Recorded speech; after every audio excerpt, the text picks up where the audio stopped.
Hi guys, welcome to today's session, and today we are going to discuss about E9 initiative. And in this session we'll first discuss about E9 initiative, and then we'll see about education for all organization, EFA, which is an organization closely related with E9 initiative. And then we discuss the EFA global monitoring report, which is released last year, and it is a very important report. So this is how I plan this session. Let's now start. So friends, E9 initiative is launched in 1993 at the UNESCO's Education for All Summit in New Delhi, and its member countries are, as we all know, the United Nations is spearheading the initiative, and nine countries are member countries. They are Bangladesh, Brazil, China, Egypt, India, Indonesia, Mexico, Nigeria, and Pakistan. And the purpose of E9 initiative is to achieve the goals of UNESCO's Education for All initiative, and it strengthens political will and collective effort to ensure quality education and lifelong learning opportunities for all. And the forum represents over half of the world's population, and 70% of world's illiterate adults. And E9 initiative has become a forum for the countries to discuss their experiences related to education, exchange best practices, and monitor education for all related progress. And if you see the benefits of this particular initiative, it is building on established partnership of E9 countries and allows these 9 countries the opportunity to benefit from this global initiative and accelerate progress on digital learning and skills towards the achievement of sustainable development goal 4, that is quality education. So these are brief about the E9 initiative. Now we'll discuss about the education for all movement. We discussed that it is a global movement led by UNESCO. We'll discuss few points about education for all initiative now. So education for all is a global movement led by UNESCO, that is United Nations Educational, Scientific and Cultural Organization, and its aim is to meet the learning needs of all children, youth and adults. So see the targeted group, children, youth and adults, and it was adopted by Dakar framework in 2000 at the World Education Forum in Senegal, that is in Africa. So the point should be remembered is the Dakar framework in 2000 initiated or adopted education for all initiative. So please remember that, and it is a global movement led by UNESCO. So these are the points that must be remembered.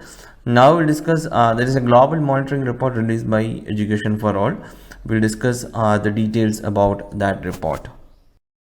Originally it was EFA Global Monitoring Report. It has been renamed as Global Education Monitoring Report, and it is developed by an independent team and published by UNESCO. And it aims to sustain commitment towards education for all.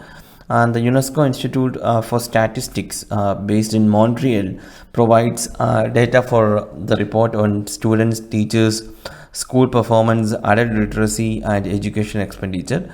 And if you see the highlights of 2020 report, the report noted that efforts to maintain learning continuity during the pandemic may have actually worsened exclusion trends. During the height of school closures in April 2020, almost 91% of students around the world were out of the school, and about 40% of low and lower middle income countries have not supported learners at risk of exclusion during this crisis, such as poor linguistic minorities and learners with disabilities. And the highlights are, one is regarding risks of school closure. School closures also interrupted support mechanisms from which many disadvantaged learners benefited. For poor students who depend on school for free meals or even free sanitary napkins, closures has been a major blow. And cancellation of examinations in many countries, including India, may result in scoring dependence on teachers' judgment of students, which could be affected by stereotypes of certain types of students. So that is one point which is mentioned by this report, and it also mentions that substitutes were imperfect.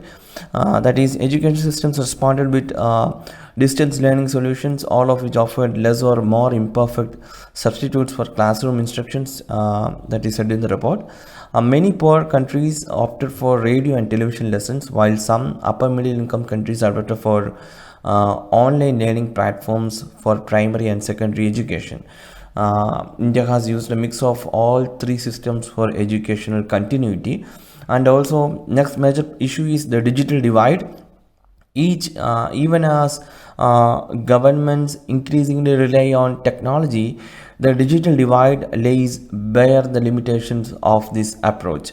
Not all students and teachers have access to an adequate internet connection, equipment, skills, and working conditions to take advantage of available platforms. So that are the issues pointed out by the global monitoring report of EFA, that is Education for All. So guys, these are very important topics with related to our preparation, the E9 initiative, the Education for All initiative or global movement, and also the global monitoring report. Very expected question in the prelims, so please study about this and please remember the facts. That's all for today. We'll meet tomorrow with another topic. Thank you for watching this lesson.